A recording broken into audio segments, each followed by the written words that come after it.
It started with umbrellas at the Met Gala. It ended with careers on fire, reputations torched, and a diss track that split the internet in half. One viral moment detonated a war so brutal, insiders are saying this was always going to explode. And now, nobody's safe. Everybody thought this was just another internet argument. Some streamer talks trash, artist claps back, everyone moves on in 48 hours. That was the version people kept repeating online. But then the footage dropped. The slurs flew, the diss track started rolling out, and suddenly this wasn't drama anymore. This was a full-scale cultural explosion. Sources close to both camps are whispering this situation went nuclear faster than anyone predicted. What looked like a throwaway comment about rain protection at a red carpet event became the match that lit a wildfire nobody can put out. And the smoke? It's still rising. Let me break down exactly how this whole situation ignited, because the details matter here. It's May 2025. The Met Gala is happening and Doechii shows up looking absolutely stunning. Her outfit is intricate, expensive, delicate. The kind of look that took weeks to plan and cost more than most people's cars. She's on the red carpet doing press and the weather starts turning. Rain threatens to ruin everything she worked for, so she does what any artist protecting their craft would do. She asks for umbrellas, multiple umbrellas, urgently. The clip goes viral, not because it's wild or outrageous, it goes viral because it's real. You can hear the urgency in her voice. She's not being rude, she's not throwing a tantrum, she's literally trying to protect thousands of dollars worth of styling and hours of work from getting destroyed by bad weather. Any reasonable person watches that clip and thinks, yeah, that makes sense. But Adin Ross? He saw something completely different. Adin pulls up the clip on his kick stream, and from the first second, you can tell he's not approaching this with curiosity or empathy. He is approaching it like he found ammunition. He starts ranting, calls her an industry plant, questions her tone like he's conducting some kind of public interrogation, says she's acting entitled, throws out degrading insults about her attitude, her career, her authenticity. And here's the thing, Adin has a massive platform. Hundreds of thousands of people watching live. The clip gets screen recorded, chopped up, reposted across Twitter, TikTok, Instagram. Within hours, millions of people have seen Adin's take and the narrative starts shifting. The industry plant accusation isn't random. It's a targeted weapon in hip-hop culture designed to strip an artist of credibility. It implies they didn't earn their spot, that everything's manufactured, that their success is fake. For someone like Doechii, who's been grinding for years, dealing with constant scrutiny about how she rose through the ranks, this isn't just shade. This is an attack on her entire legacy. And Adin knows it. He knows what that phrase means in the culture, and he deployed it anyway. People online immediately split into camps. Some folks defended Doechii, said she had every right to protect her work, said Adin was being misogynistic and targeting her for no reason. Others sided with Adin, said she sounded demanding, that celebrities are out of touch, that she deserved to get called out. The arguments got heated. Comment sections turned into war zones. The algorithms picked up the controversy and pushed it everywhere. Then Doechii claps back, and when she does, it's surgical. She tweets something sharp, sarcastic, perfectly calibrated. God forbid a girl needs more umbrellas. It's dismissive, it's funny. It's the exact kind of response that makes Adin look ridiculous for even starting this. Her fans rally, the tweet goes mega viral. Reaction videos flood YouTube. TikTok creators duet the original clip with commentary. Everyone's picking sides, dissecting tone, analyzing body language, pulling receipts from both their pasts. But here's where things accelerate. Adin doesn't back down. Most people would see the blowback, realize they overreacted, maybe post a half apology and move on. Not Adin. He doubles down, goes live again, brings up the tweet, says she's being defensive because she knows he's right, says the response proves she's sensitive about being called an industry plant. The cycle repeats. More clips, more arguments, more people getting pulled into the chaos. Behind the scenes, people close to Doechii's camp are reportedly furious. This isn't just internet nonsense to them. This is a coordinated public attack on someone's character and career. There's talk of legal options, discussions about whether to ignore it or escalate, debates about how responding might feed the beast versus staying silent and letting people think the accusations have weight. It's a no-win situation, and everyone knows it. Meanwhile, Adin's audience eats it up. His view counts spike, clips from his streams rack up millions of impressions, controversy drives clicks, and Adin's platform grows even bigger off the chaos. Some observers start questioning whether this was always the plan. Manufacture drama with the rising artist, ride the wave of outrage, and profit off the attention. Whether that's true or not, the outcome is the same. Adin's winning in metrics, and Doechii stuck defending herself against an accusation that shouldn't have been made in the first place. And just when people think it might die down, the music drops. Now let's dig into the motive behind all this, because once you understand the context, the whole situation starts making way more sense. This isn't just random beef. There's history here. There's psychology. There's deeper currents running underneath that explain why this spiraled so fast and so violently. First, let's talk about Adin Ross and where he's at in his career. Adin built his platform on Twitch, doing gaming streams, reaction content, and bringing controversial figures onto his broadcasts. He's had massive success, millions of followers, lucrative deals. But he's also faced constant criticism, accusations of enabling toxic behavior, platforming problematic people, creating content that prioritizes shock value over substance. In 2023, he got banned from Twitch and moved to Kick, a newer platform trying to compete by offering creators more freedom and fewer restrictions. The move to Kick was a big gamble. Adin lost some mainstream legitimacy. The audience on Kick is smaller, the cultural cachet isn't the same, and while Adin still pulls big numbers, there's a sense that his peak might be behind him. He's not the internet's golden boy anymore. He's controversial, polarizing, and constantly fighting to stay relevant in an ecosystem that moves fast. That kind of pressure creates a specific mindset. You start looking for moments to assert dominance, to prove you still have power, to remind people you can make things happen. Enter Doechii. She's on the opposite trajectory. Rising star, critical acclaim, cosigns from major artists. She's got a deal with Top Dog Entertainment, the same label that launched Kendrick Lamar, SZA, and Schoolboy Q.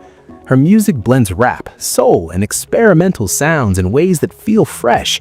She's been building momentum steadily, and by 2025, she's positioned as one of the most exciting voices in hip-hop. But that rise hasn't been without scrutiny.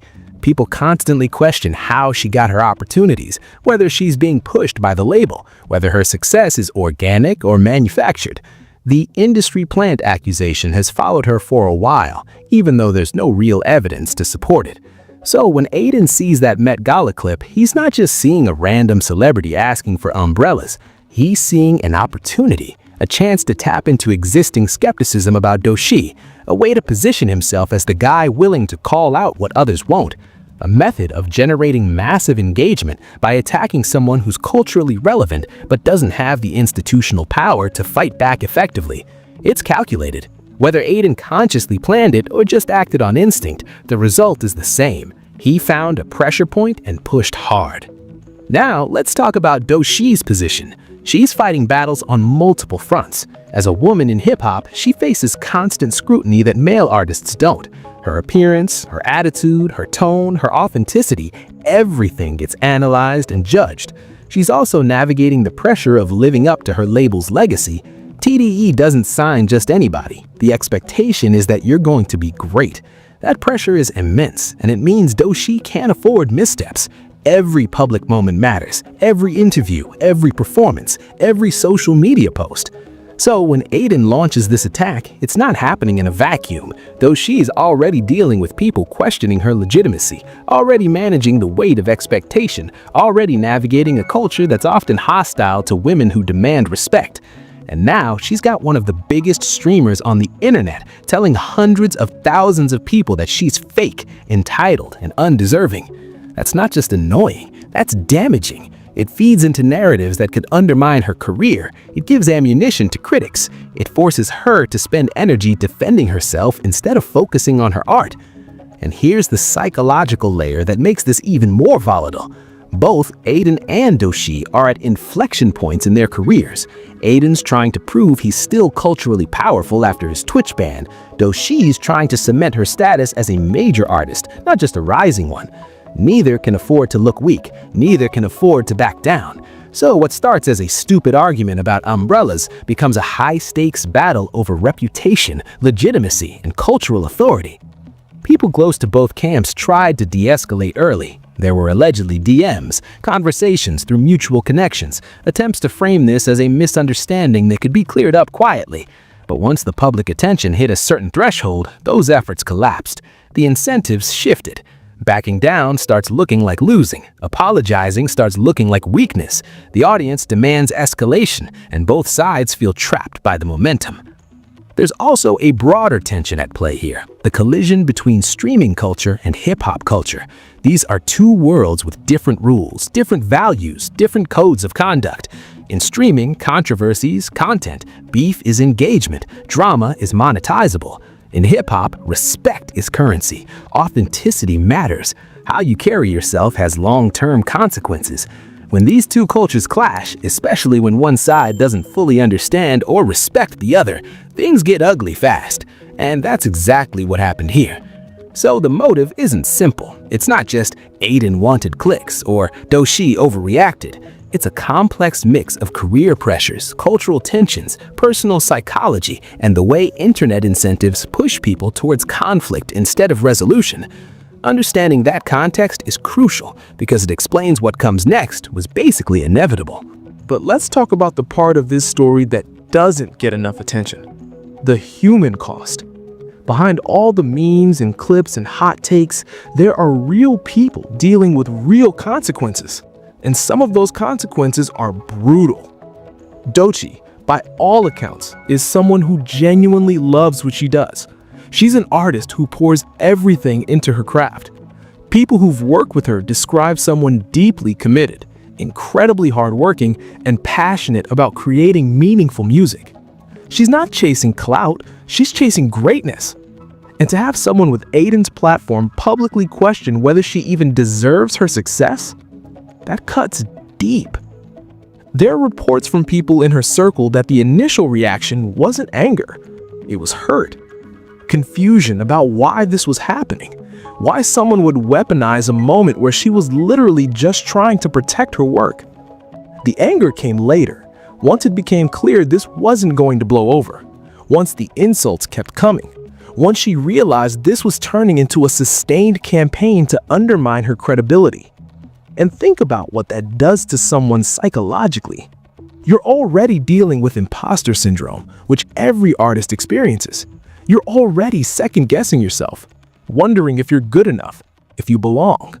And then someone with a massive audience starts amplifying those exact doubts publicly, tells millions of people that you're fake, that you didn't earn it, that you're an industry plant.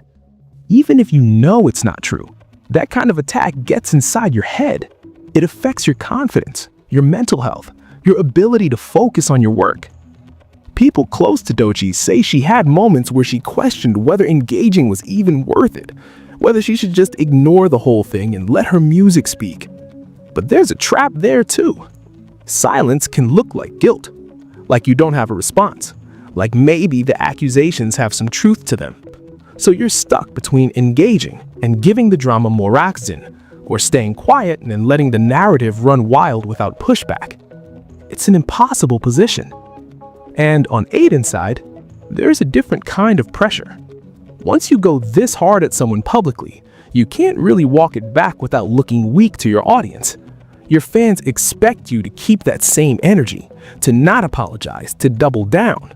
Even if privately you start thinking maybe you went too far, the machine you've built demands you keep going. That's the trap of building a brand on controversy. You become a prisoner to it. There are also people around both of them who got pulled into this mess. Friends who had to pick sides, collaborators who got asked for statements, family members who had to watch their loved ones get dragged through the mud online. This stuff doesn't stay contained. It ripples out and affects everyone in proximity.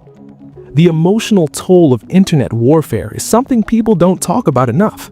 When millions of strangers are analyzing your every word, dissecting your character, making judgments about who you are based on 15-second clips, that's not normal. Human beings aren't built to handle that level of scrutiny. It creates anxiety, paranoia, and a constant feeling of being under attack. And both Adin and Doechii have been living in that pressure cooker for weeks. The saddest part, this probably didn't have to happen. If there'd been a private conversation early, if Adin had approached the clip with curiosity instead of judgment, if the internet's incentive structures didn't reward conflict over understanding. But that's not the world we live in.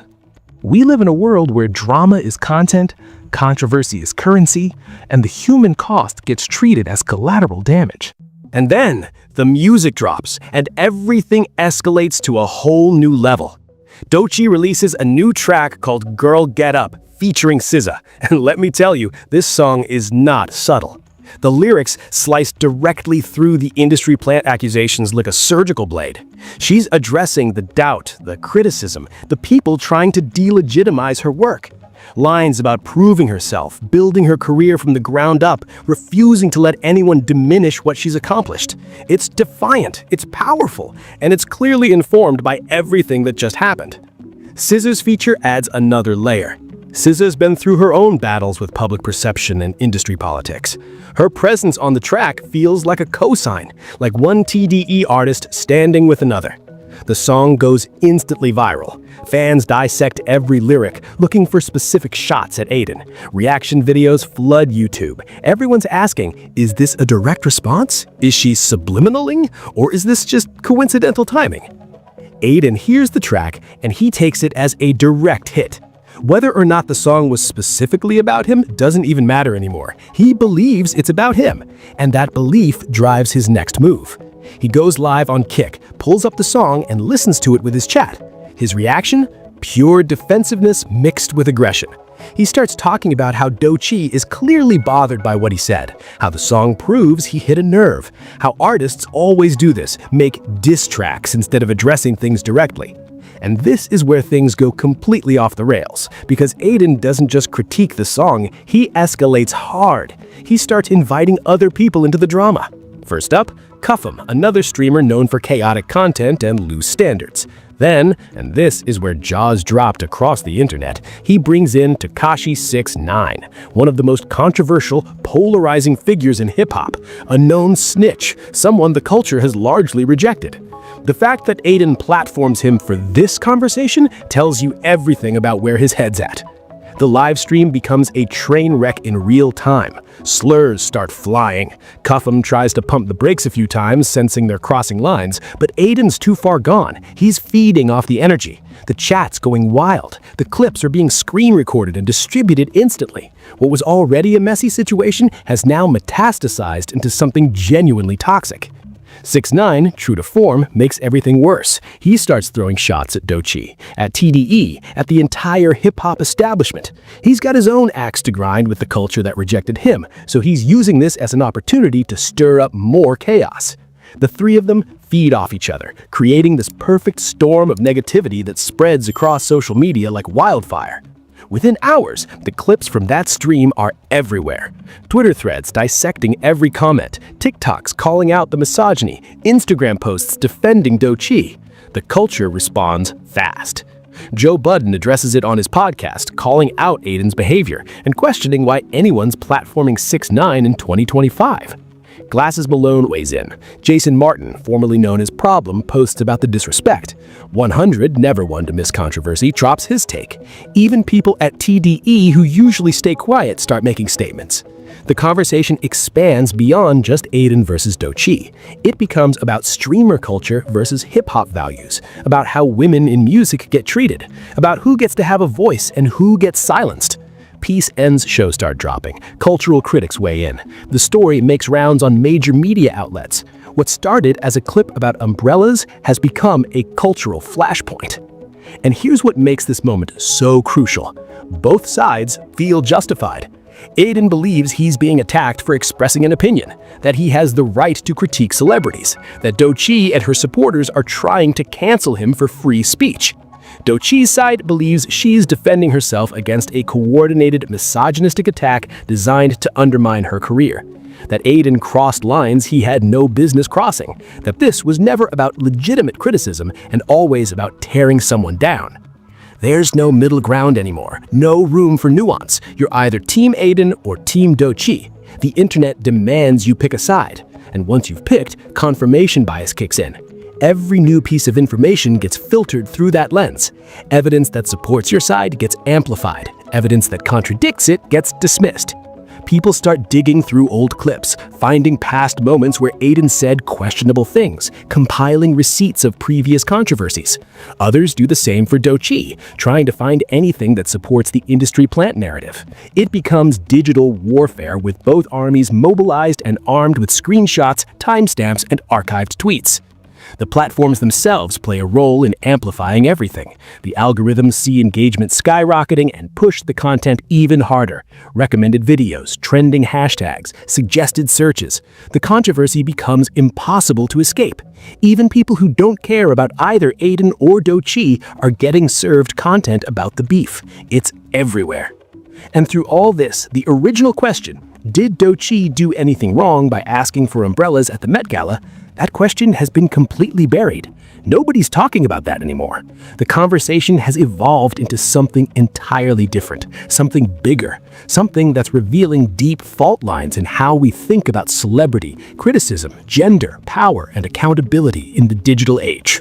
Now, while all this main drama is unfolding, there are side stories and contextual layers that help paint the full picture of just how massive this situation became.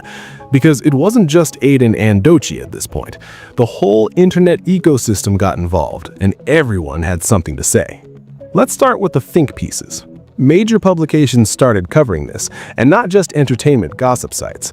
Cultural critics at respected outlets began writing analysis pieces about what this conflict represents, essays about misogynoir and digital spaces, articles examining how streaming platforms create different incentive structures than traditional media, deep dives into the industry plant accusation as a tool of gatekeeping.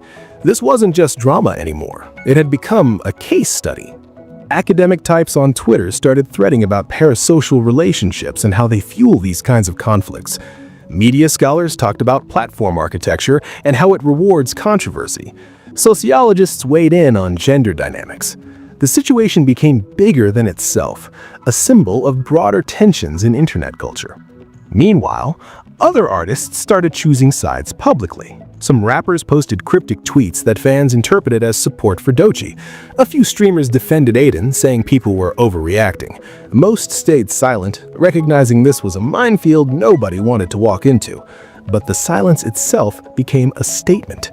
People started making lists of who spoke up and who didn't, questioning what that silence meant. Brand partnerships became a factor too. Companies that had deals with either Adin or Doechii reportedly had internal discussions about whether to address the situation. Some brands quietly distanced themselves, removing promotional content or delaying campaigns.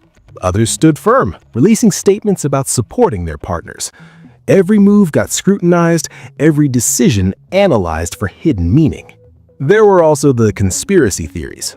Online detectives convinced themselves this whole thing was manufactured, that Adin and Doechii had secretly planned it for mutual publicity, that their management teams orchestrated everything behind the scenes. People pointed to the timing of Doechii's song release as too convenient. Others noted how Adin's view counts spiked as proof he benefited too much for this to be organic. These theories spread despite having zero actual evidence, because people want to believe there's a puppet master pulling strings. The idea that chaos can be random and organic is somehow less satisfying than conspiracy. Fan communities went to war. Doechii's fans organized mass reporting campaigns against Adin's content. Adin's fans flooded Doechii's comments with spam and hate. Both sides created burner accounts to avoid retaliation. The digital trenches got deep. Moderators in various communities struggled to keep up with the volume of rule-breaking content. Discord servers split apart over the drama. Friends groups had falling outs. It sounds dramatic, but this stuff genuinely affected real relationships. Some creators saw the engagement numbers and jumped in purely for clout. Reaction channels that had never mentioned either Adin or Doechii suddenly had strong opinions they needed to share. Commentary YouTubers pumped out multiple videos per day, riding the algorithm wave. TikTokers made hundreds of duets. Everyone wanted a piece of the entertainment economy this beef was generating. The discourse became so saturated that people started making meta content about the saturation, joking about how you couldn't escape it. Then there were the mediators. self-appointed internet diplomats trying to both sides of the situation. Can't we all just get along? Types posting threads about how everyone's overreacting. These takes typically got dragged by both sides, because in a polarized environment, centrism just makes everyone mad. You're either with us or against us. There's no neutral. Old beef got dredged up too. People remembered past controversies involving both parties. Receipts from years ago resurfaced. Suddenly, this wasn't just about the Met Gala moment, it was about everything either of them had ever done. The scope kept expanding, the web of connections growing more tangled. Every new piece of context spawned another dozen arguments. And throughout all of this, the real story, the actual sequence of events, what was said, what was meant, what actually happened, that story got more and more obscured, buried under layers of interpretation, speculation, and motivated reasoning. People stopped caring about truth and started caring about winning, about being right, about proving the other side wrong. The original incident became almost irrelevant compared to the war it sparked. So what does all this actually mean? Because this story isn't just about two people beefing online. It's revealing something deeper about the cultural moment we're living through right now, and those implications matter. First, there's the collision between streaming culture and traditional entertainment industries. Streamers operate in an ecosystem where controversy equals content, where saying shocking things drives clips, where beef generates views. That's the economic model. But when streamers apply that logic to artists in other fields, especially hip-hop, which has its own codes and consequences, things break down. The rules don't translate. What's acceptable on a kick stream is career-ending in rap. This clash is only going to get more common as these worlds overlap. Second, there's the gender dimension that can't be ignored. Would Adin have gone this hard at a male artist for asking for umbrellas? The question matters. Women in hip-hop face scrutiny men don't. Their tone gets policed. Their authenticity gets questioned. Their emotions get labeled as problematic. This situation is a textbook example of how that double standard operates, and the fact that it played out so publicly means we have to reckon with it. Third, there's the industry plan accusation as a weapon. This label gets thrown around constantly now, often with no evidence. It's become a way to delegitimize artists without having to engage with their actual work. Don't like someone's music? Call them an industry plant. Don't think they deserve their success? Industry plant. It's lazy criticism that damages real people, and it reveals our obsession with authenticity in ways that are often deeply contradictory and unfair. Fourth, there's the algorithmic amplification of conflict. The platforms want this kind of drama. It drives engagement, keeps people scrolling, generates ad revenue. So the system is literally designed to reward the worst behavior and punish de-escalation. Until we change those incentive structures, we're going to keep seeing these cycles repeat. The technology isn't neutral. It's actively pushing us toward chaos. And fifth, there's the question of accountability. Who gets held responsible when things go too far? Adin has a platform, but does that mean he has obligations? Should streamers be held to different standards than random people commenting? What about the people who amplify and spread the content? Where does responsibility lie in a distributed system where everyone's participating? These aren't easy questions, but this situation forces us to ask them. And finally, there's the human cost we keep ignoring. Behind every viral moment, there are people whose mental health, careers, and lives get affected. We treat it all like entertainment, but the consequences are real. The stress, the anxiety, the damage to reputation, the impact on future opportunities. We've normalized a level of public cruelty that would have been unthinkable 20 years ago, and we need to interrogate whether that's the kind of culture we actually want to create. This Adin versus Doechii situation is a mirror showing us who we are right now, how we consume content, how we treat public figures, how we think about power and gender and authenticity. And honestly, the reflection isn't pretty. The question is whether we're willing to look at it honestly and change, or whether we just move on to the next drama and repeat the same patterns. And then comes the moment everyone saw coming but hoped wouldn't happen.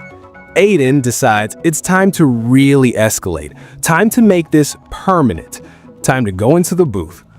The track is called Bacon, and if you know anything about hip-hop diss track culture, you know that once someone who isn't a rapper decides to make a diss record, it's either going to be legendary or a complete disaster.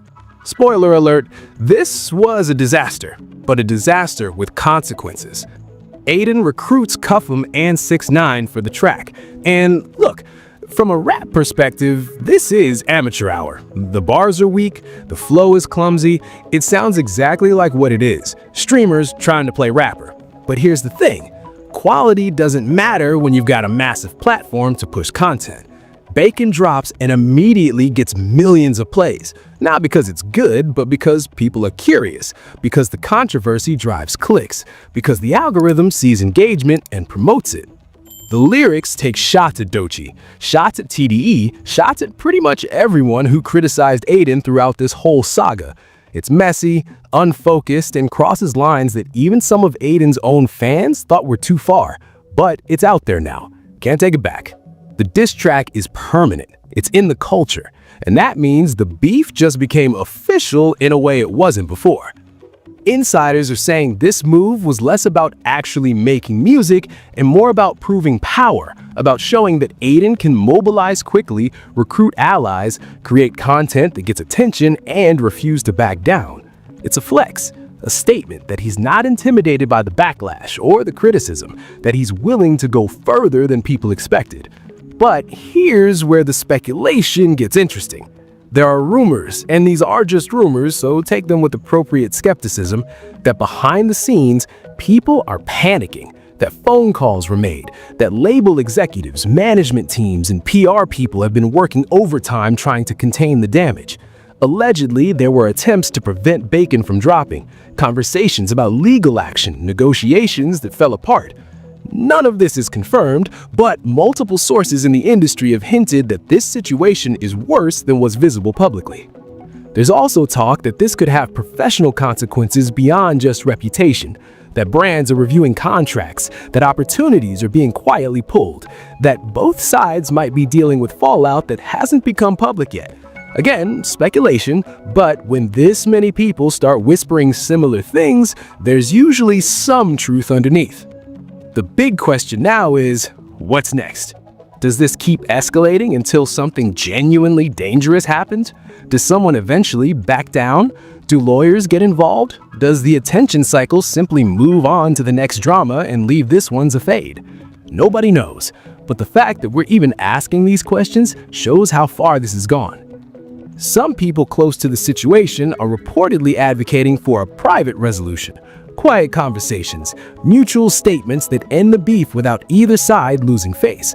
But others believe that ship has sailed, that too much has been said, too much damage done, that the only way forward is through more conflict until one side decisively wins, or both sides are too exhausted to continue. What's certain is that this moment will have long-term ripples for Adin's reputation in hip-hop circles, for Doechii's relationship with certain parts of internet culture, for how future conflicts between streamers and artists play out. This wasn't just beef, this was a precedent being set, and everyone's watching to see what the outcome teaches them about where the boundaries are. And that's where we are right now. The smoke hasn't cleared, the story hasn't ended. We're in the middle of something that's still actively unfolding, and nobody knows exactly where it's headed next. What started as a viral clip about umbrellas at the Met Gala has exploded into one of the most intense celebrity conflicts of 2025. Reputations have been damaged, lines have been crossed, alliances have been tested, and the culture is still processing what this all means and what comes next. Both Adin and Doechii are at crossroads. Their next moves will define how this chapter of their careers is remembered. Do they keep fighting? Do they find a way to de-escalate? Do outside forces intervene? The options are all still on the table, and the stakes couldn't be higher. For everyone watching, this has become more than just entertainment. It's a case study in modern celebrity culture, in how platforms shape behavior, and how gender and power intersect online, in what happens when different cultural worlds collide without translation or understanding. We're all learning something from this, whether we realize it or not. The broader conversation this sparked about streamer responsibility, industry plant accusations, misogyny in digital spaces, and algorithmic amplification, those conversations matter. They're going to continue long after this specific beef fades, because the issues underneath aren't going anywhere. The next conflict is already brewing somewhere. The patterns will repeat unless something fundamental changes. So, what do you think happens next? Does Adin back down, or does he double down again? Does Doechii respond with another track, or does she let her work speak? Do they eventually squash the beef, or does this become a permanent part of both their stories? Drop your predictions in the comments, because honestly, at this point, anything's possible.